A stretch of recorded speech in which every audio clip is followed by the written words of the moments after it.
বন্ধুরা প্রত্যেকে কেমন আছেন? আশা করি খুব ভালো আছেন। তো চলুন আজকে আমরা গোল্ড মার্কেটটিকে একবার দেখি। দেখতে পাচ্ছেন বন্ধুরা, এখানে 4 ঘন্টায় একটি ট্রেল লাইন তৈরি হয়েছিল, যেটা দীর্ঘদিন মার্কেট এখানে এক্সপেক্ট করছিল।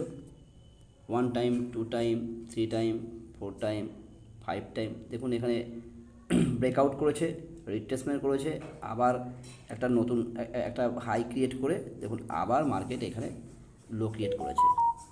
ওকে, তো এটা আমার তাহলে এটা কী হলো? এটা আমার সাপোর্ট হয়ে গেল।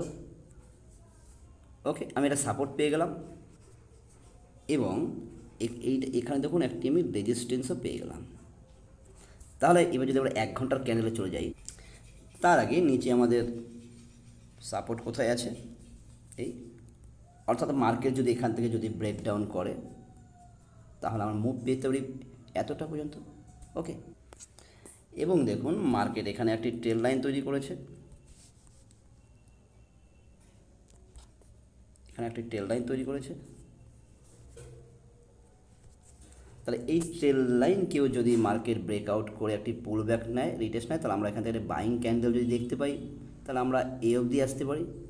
এটি একটি প্রিভিয়াস সেলিং জোন, এখান থেকে মার্কেট পড়েছে, তাই এখানেও যদি কোনো বিয়ারিশ ক্যান্ডেল পাই আমরা এখান থেকে আবার একটি সেলিংয়ে আসতে পারি। তো আমরা কি করব? আমরা তাহলে আজকে এখান থেকে দেখব আমরা কোনো বিয়ারিশ ক্যান্ডেল পেলে সেলিং নেব।